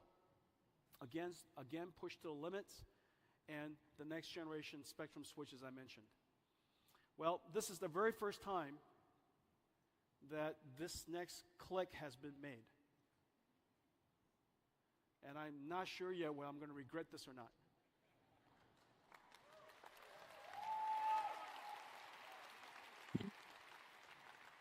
Yeah, poner algo que. We have code names in our company, and we try to keep them very secret. Oftentimes, most of the employees don't even know. But our next generation platform is called Rubin. The Rubin platform, I'm not going to spend much time on it. I know what's going to happen. You're going to take pictures of it, and you're going to go look at the fine prints, and feel free to do that. So we have the Rubin platform, and 1 year later, we have the Rubin Ultra platform. All of these chips that I'm showing you here are all in full development, 100% of them. And the rhythm is 1 year at the limits of technology, all 100% architecturally compatible. So this is basically what NVIDIA is building, and all of the richness of software on top of it. So in a lot of ways, the last 12 years, from that moment Esa es la que me voy a esperar, yo creo. ImageNet, and us realizing that the future of computing was going to radically change to today, is really exactly as I was holding up earlier. GeForce, pre-2012, and NVIDIA today. The company has really transformed tremendously, and I want to thank all of our partners here for supporting us every step along the way. This is the NVIDIA Blackwell platform.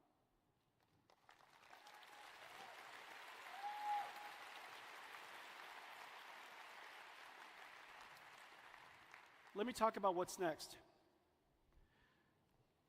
The next wave of AI is physical AI. AI that understands the laws of physics. AI that can work among us. And so they have to understand the world model so that they understand how to interpret the world, how to perceive the world. They have to, of course, have excellent cognitive capabilities so they can understand us, understand what we asked, and perform the tasks.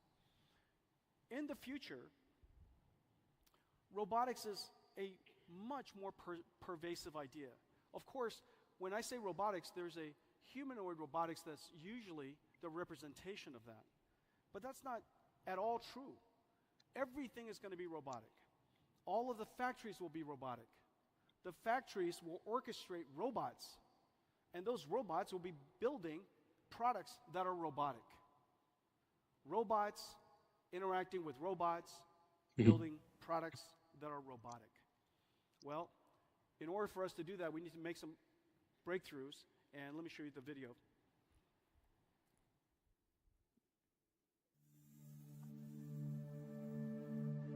The era of robotics has arrived. One day, everything that moves will be autonomous. Researchers and companies around the world are developing robots powered by physical AI. Physical AIs are models that can understand instructions and autonomously perform complex tasks in the real world. Multimodal LLMs are breakthroughs that enable robots to learn, perceive, and understand the world around them and plan how they'll act. And from human demonstrations, robots can now learn the skills required to interact with the world using gross and fine motor skills. One of the integral technologies for advancing robotics is reinforcement learning. Just as LLMs need RLHF, or reinforcement learning from human feedback, to learn particular skills, generative physical AI can learn skills using reinforcement learning from physics feedback in a simulated world. These simulation environments are where robots learn to make decisions by performing actions in a virtual world that obeys the laws of physics. Dinero esa inversión, ¿no?, de los robots, pero a la larga pues sale más baratos que pues lamentablemente pues estar pagando que si el seguro, que si las vacaciones, todo eso de un humano, ¿no? Y que se cansa y que los sindicatos y ya pues ser libre de todo eso. Con un robot ya. Extraño ese resbalón. Robots can learn how to be robots. They learn how to autonomously manipulate objects with precision, such as grasping and handling objects, or navigate environments autonomously, finding optimal paths while avoiding obstacles and hazards. Y eso solo puedes creer que en Omniverse todo eso. Puedes simular tu propia fábrica, creo. Creo, porque no he probado nunca Omniverse. Aunque quisiera, pero no he tenido chance. NVIDIA Jetson Orin and next generation Jetson Thor robotic supercomputer to run the models. And NVIDIA Omniverse, where robots can learn and refine their skills in simulated worlds. We build the platforms, acceleration libraries, and AI models needed by developers and companies, and allow them to use any or all of the stacks that suit them best. The next wave of AI is here. Robotics, powered by physical AI, will revolutionize industries.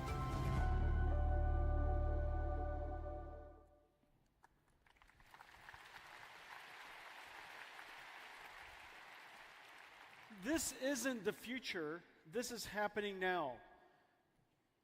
There are several ways that we're going to serve the market. Las grandes compañías que están usando NVIDIA Omniverse. Type of robotic systems. One for robotic factories and warehouses. One for robots that manipulate things. One for robots that move. And one for robots that are humanoid. And so each one of these robotics platform is like almost everything else we do. A computer, acceleration libraries, and pre-trained models. Computers, acceleration libraries, pre-trained models. And we test everything, we train everything, and integrate everything inside Omniverse, where Omniverse is, as the video was saying, where robots learn how to be robots. Now, of course, the ecosystem of robotic warehouses is really, really complex. It takes a lot of companies, a lot of tools, a lot of technology to build a modern warehouse. And warehouses are increasingly robotic. One of these days will be fully robotic. And so in each one of these ecosystems, we have SDKs and APIs that are connected into the software industry, SDKs and APIs connected into edge AI industry and companies, and then also, of course, systems that are designed for PLCs and robotic systems for the ODMs.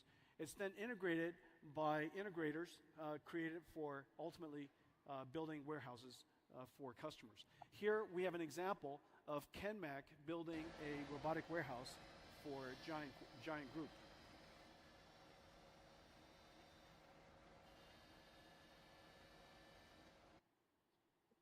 Okay, and then here, now let's talk about factories. Factories has a completely different ecosystem. And Foxconn is building some of the world's most advanced factories.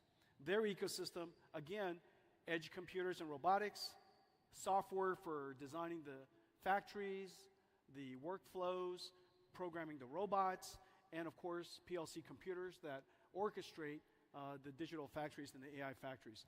We have SDKs that are connected into each one of these ecosystems as well. This is happening all over Taiwan. Foxconn is building digital twins of their factories. Delta is building digital twins of their factories. By the way, half is real, half is digital, half is Omniverse. Pegatron is building digital twins of their robotic factories. Wistron is building digital twins of their robotic factories. And this is really cool. This is a video of Foxconn's new factory. Let's take a look. Demand for NVIDIA accelerated computing is skyrocketing as the world modernizes traditional data centers into generative AI factories. Foxconn, the world's largest electronics manufacturer, is gearing up to meet this demand by building robotic factories with NVIDIA Omniverse and AI. Factory planners use Omniverse to integrate facility and equipment data from leading industry applications like Siemens Teamcenter X and Autodesk Revit. In the digital twin, they optimize floor layout and line configurations and locate optimal camera placements to monitor future operations with NVIDIA Metropolis-powered Vision AI. Virtual integration saves planners on the enormous cost of physical change orders. During construction, the Foxconn teams use the digital twin as the source of truth to communicate and validate accurate equipment layout. The Omniverse digital twin is also the robot gym, where Foxconn developers train and test NVIDIA Isaac AI applications for robotic perception and manipulation, and Metropolis AI applications for sensor fusion. In Omniverse, Foxconn simulates two robot AIs before deploying runtimes to Jetson computers. On the assembly line, they simulate Isaac manipulator libraries and AI models for automated optical inspection for object identification, defect detection, and trajectory planning. To transfer HGX systems to the test pods, they simulate Isaac perceptor-powered Ferrobot AMRs as they perceive and move about their environment with 3D mapping and reconstruction. With Omniverse, Foxconn builds the robotic factories that orchestrate robots running on NVIDIA Isaac to build NVIDIA AI supercomputers, which in turn estén mal train implementados los videojuegos, Foxconn's pero robots. pues sí, lo único que quieren es pues esto, crear un mundo digital.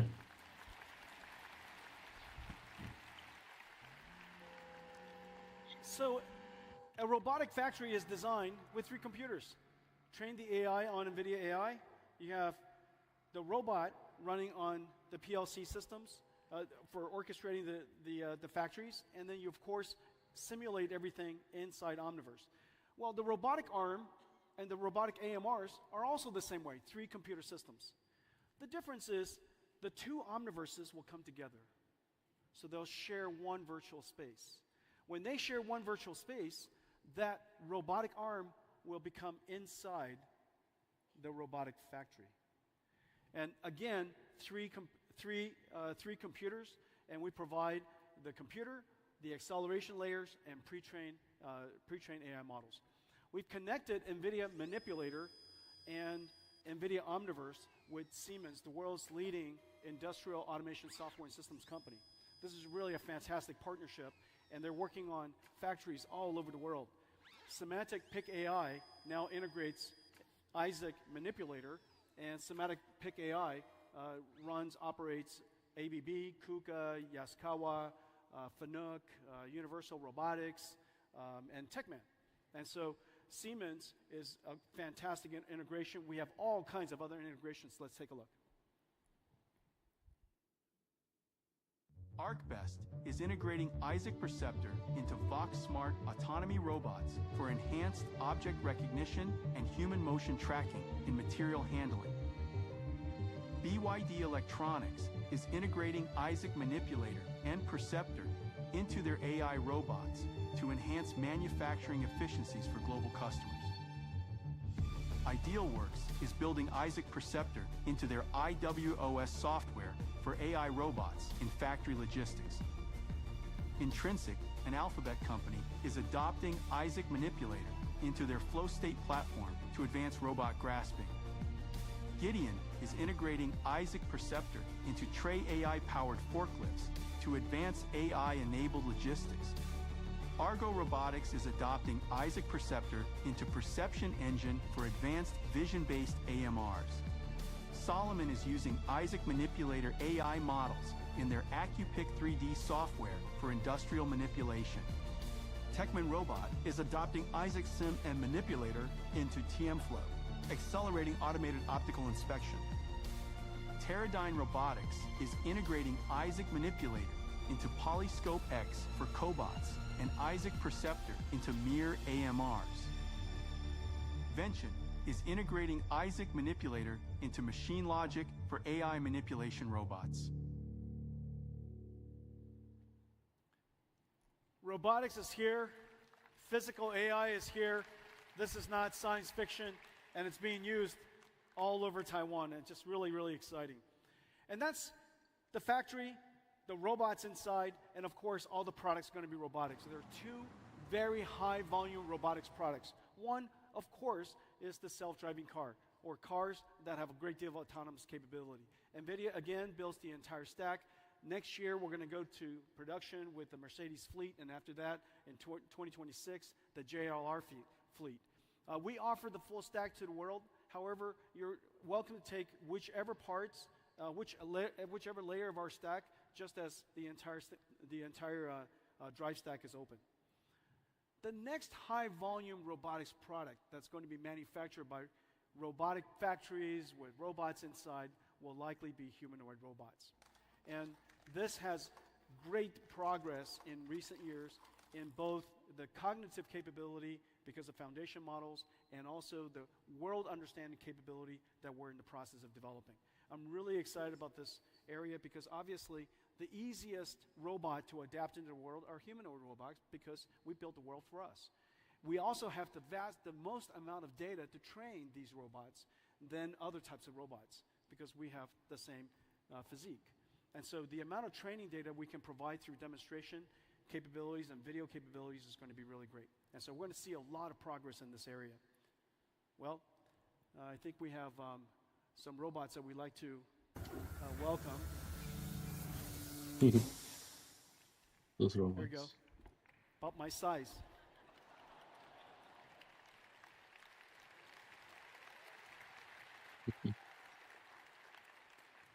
And we have some friends to join us.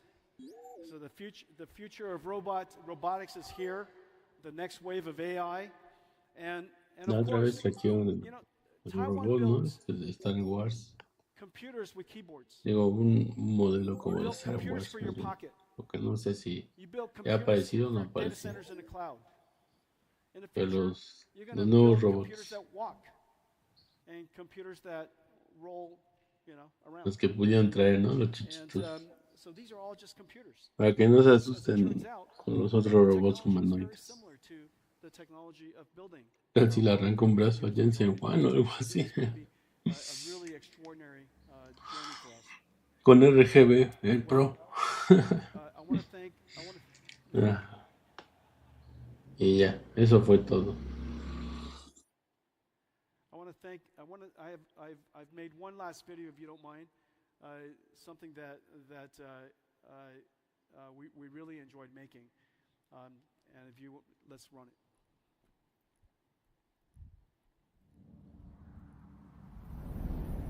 Y es interesante, ¿no? Cómo crean esas imágenes con inteligencia artificial. 帮助我们实现了一个愿景，在这条漫长的路上，无数的伙伴支持着我们，从加速运算、电脑绘图、科学研究到人工智慧的高峰，每一个晶片、每一台电脑，都描写着你们辛勤工作和追求完美的故事。台湾是无名的英雄，确实世界的支柱。一起，我们推动了产业的复兴，辛勤的耕耘，让我们能够踏入占星运算的领域。其中，我们制作的电脑会转化成新型的工厂，制造珍贵无比的人工智慧。亲爱的伙伴们，你们是 AI 产业革新的后盾。无论面对多大的风浪，你始终稳如磐石。科技的卓越、勤奋与齐心合力的精神，是你的超能力。没有你，我们的愿景只是一个无法实现的梦想。与你同行，我们勇往直前。创造智慧与便利的生活，对抗疾病和自然灾害，让我们的世界变得更美好。谢谢你，台湾。让我们继续为这段 AI 创新之旅，打造一个成功和繁荣的产业。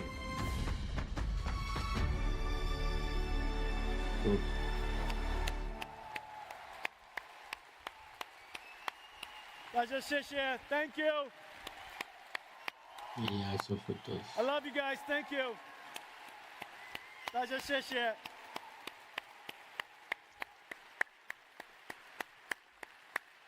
Thank you all for coming. Have a great COMPUTEX. Gran conferencia. Y pues esperar a esa generación. La canción de ¿qué hicieron con inteligencia artificial?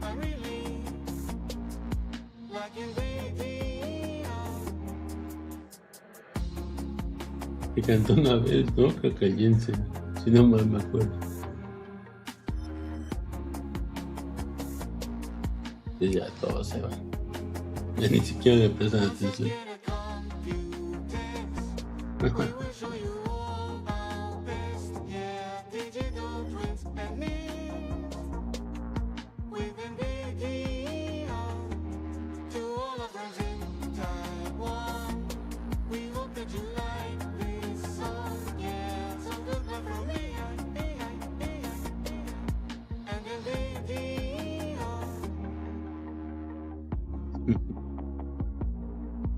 No manches, una cantidad no bestial de personas.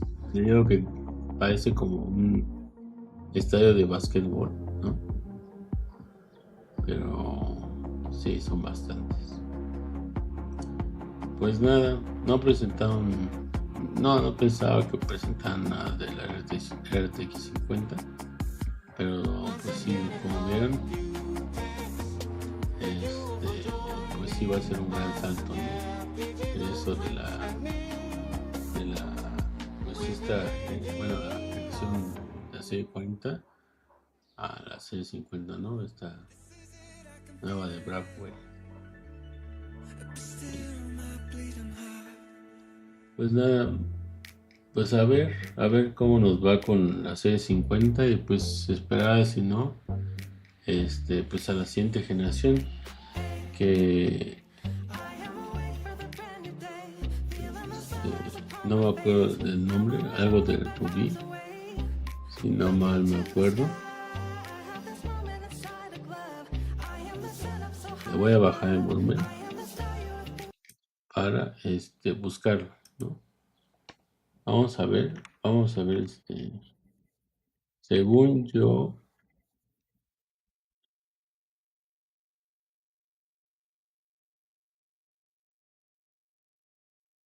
es que no sabré decir. No, eso estaba súper más adelante. Ahí es cuando que se rompe el Jensen, su pobre mano. Vamos a ver. Es que no sé, yo creo que está a la mitad. Ahí vemos pues el gran incremento que tiene esta nueva, ¿no? GPU. Bueno, no GPU, sino más bien pues la nueva arquitectura, ¿no? ahí lo que les comentaba de que, o sea, quién sabe cuánto cueste eso. Ah, sí, más adelante. La nueva generación se llama Rubin, ¿no? Rubin plataforma.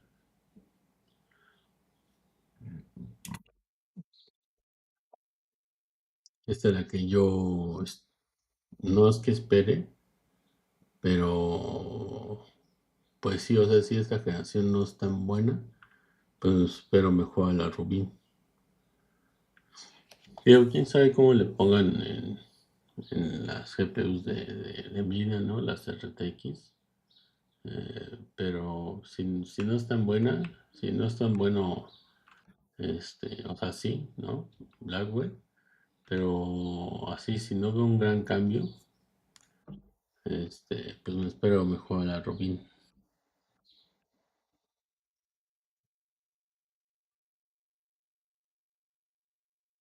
Y esto pues lo tienen contemplado para, según yo, se ve en la línea de tiempo, ¿no?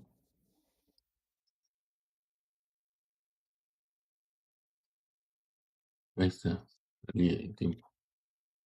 A ver, déjame checar. Ahorita le ponemos pausa.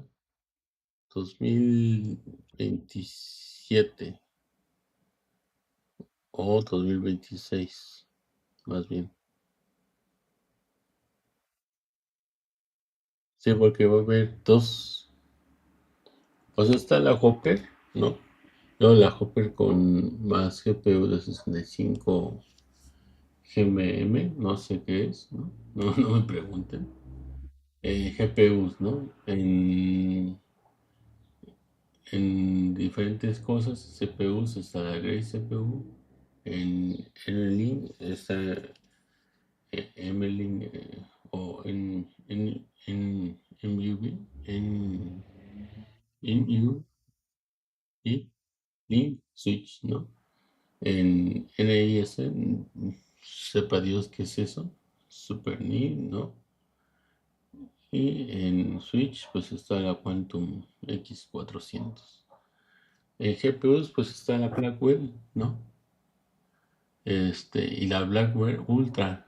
Eso me interesa porque si va a haber una supuesta Blackwell Ultra, pues no tiene caso comprar pues la Blackwell normal, ¿no? O sea, tal vez haya un Super o directamente pasan las TI o quién sabe cómo se va a llamar, pues mejor esperar, ¿no? Y pues están las otras, ¿no? Las MLink, las NIS y las switches.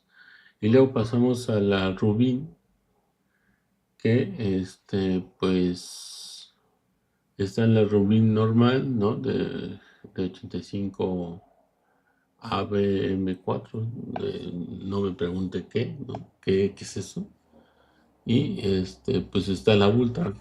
Pues, ¿qué es eso? Pues esperar mejor a la Ultra y ya ver si sí conviene o pues no, ¿no? O esperarse la siguiente generación. Y si pues en esta de Blackwell, pues no ve así como, o sea, en GPUs, ¿no? No, no veo así como que, uy, un gran cambio a la RTX 30 que tengo. Pues mejor me espero a la Rubin y ya. Pero bueno, eso sabremos dentro de 2 años. Sí, no 2 años. 2, 3 meses, ¿no? Así que, pues nada, muchas gracias por mí. Esto fue el NVIDIA CEO Jensen Huang Keynote en la COMPUTEX del 2024. No pudimos, sí, yo pude estar comentando en español, pero no tuvimos subtítulos en español. Algo que pues hasta la misma PlayStation, ¿no? Cuando tuvimos la otra conferencia, pues sí pudo. Así que nada, muchas gracias por verme y nos vemos en el siguiente video. Hasta luego.